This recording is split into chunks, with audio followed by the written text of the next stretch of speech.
Welcome to the fish tank. Hey everybody, Fishman here. A little while ago I noticed swimming in one of my large tanks. This is actually the tank I used for the LED light growth experiments. This tank is 7 feet long and 3 feet wide, and it's filled with lots of plants, including this hornwort here. And I noticed in this little teeny divot, which is probably about 3 tablespoons in size, was this little zebra Danios swimming around. So I thought it was kind of cool because this is his entire world. So I recorded it at the time.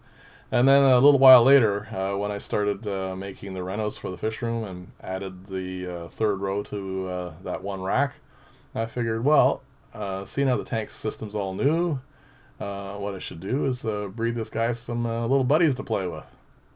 So what I did is, once it's hooked up, I didn't put any plecos in, didn't do any cleaning, put a bunch of the zebra Danios in here with no substrate or anything for them to spawn on, and then fatten them up. As you can tell, their females are quite chubby here. Didn't do any cleaning. I did add some paramecia and some cyclopses to the tank as well, just to get them going, and with all the mulm I figured they would continue to live. And then 3-4 days later I did this. I added a bunch of hornwort.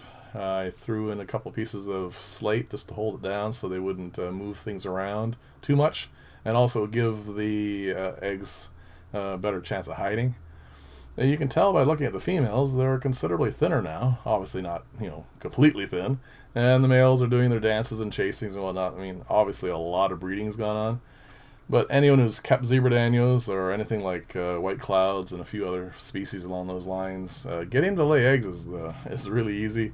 It's just a matter of giving them the opportunity more than anything else. So like I said, I stopped feeding them flake food and whatnot at this point because I didn't want to risk too much chance of fungusing eggs. And because this is hooked up to a system with all the other tanks are hooked up to it as well, it gets a continuous water change. I left them like this for 2 days to make sure that they bred well, and then I took all the adults out.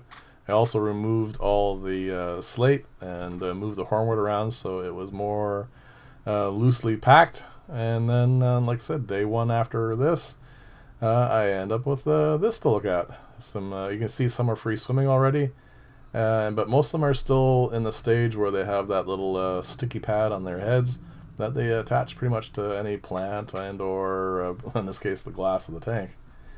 Now, because I was kind of concerned about them getting flushed through the system, I mean, that's the problem with tanks that are all hooked up to one system like this, I put a sponge over the intake so that that wouldn't happen, and also reduce the flow a fair amount too. So here we are on day 2. They're all free swimming at this point, I think, except maybe the odd one.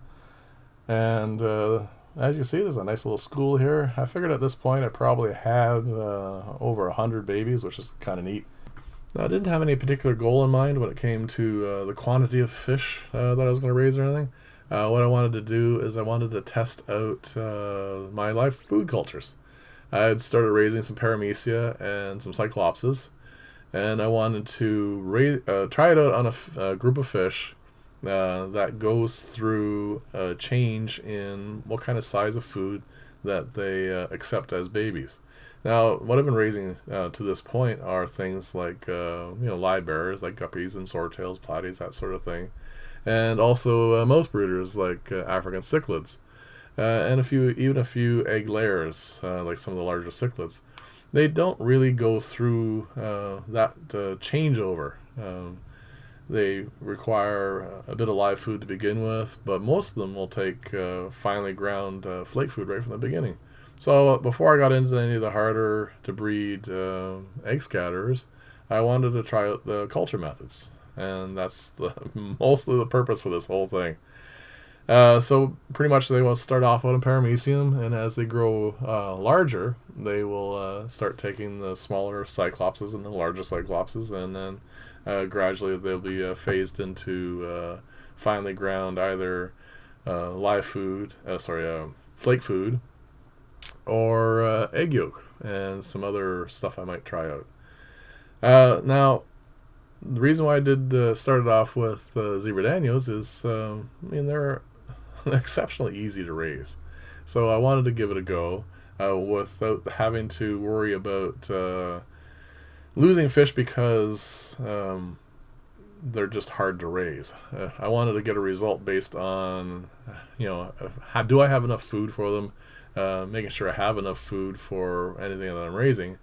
And in this particular case, as we got around day 6 or 7, I realized that the number of cultures I had wasn't sufficient for the turnout that I ended up with. They lay a lot of eggs, so I had over 100 baby zebras to feed.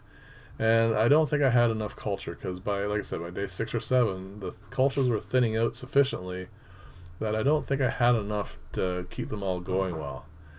Now, there is the other problem as well. As you raise anything, especially in this kind of numbers, you're going to have the hardy ones that would survive in the wild versus the ones that are a little weaker, and so on and so forth down the gradation. So you end up with ones that will easily outcompete others, with larger fish and smaller fish. And because I had slightly lower food availability for them, I ended up with those guys being faster swimmers and everything, hogging most of the food, and doing much better. And the other thing I forgot to take into account is I had planned on going on holidays. If you were watching some of my videos, you realize that I had my 25th wedding anniversary, and we went away for, as it turned out, 5 days instead of 7. But unfortunately, they went without food for, extra food for that length of time. The nice thing about all these plants and all the mulch on the bottom is they had a supply of food. But again, because it's mostly the stronger, hardier fish that would get to that and find more of that, I did end up losing probably about 30% of the spawn, which didn't make me happy. But unfortunately, it's one of those things that I should have known a long time ago. But like I said, this is a test to get back into breeding egg scatterers.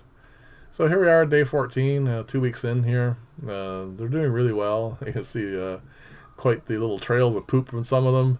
They're eating well. I still have over 50 zebras at this point, but because they're larger now and they're all spreading out, hunting stuff down, not too many of them are showing up in any given shot. But they're doing really quite well. I haven't gone on holidays yet, so they're all being fed really well. And then there's going to be a gap here. We're going to be the next clip will be at the 1 month mark, and they're actually really good size now. And I've switched over to feeding them finely ground live flake food, and also some egg yolk as well. So they're doing very well. I'm trying to use the same magnification as before to give you a good size comparison, but you can actually start seeing stripes on them now. They're doing really well. And like I said, I haven't lost any more, which is kind of nice. Once I got back from holidays and started feeding everybody again, they all fattened up quite quickly. I did just lose a few of the stragglers, but they're doing quite well. And then I'm going to finish off this with a clip of them today, which is probably about the 6 to 7 week mark, and they're actually quite a bit larger than you can see actual definitive stripes on them all. And I think I'm going to do this one more time just to see if I can optimize the cultures, but I think it was, all in all, was a good experiment to get back into breeding egg scatterers. And thank you very much for watching. If you like this sort of style of video, please like and or subscribe, and I will see you in the next video. And here we are. These are they actually look like zebra Danios at this point, which is kind of cool. And like I said, have about 50 of them at this point. Like, obviously I'm not counting them or anything, but they're all doing quite well. Thanks for watching.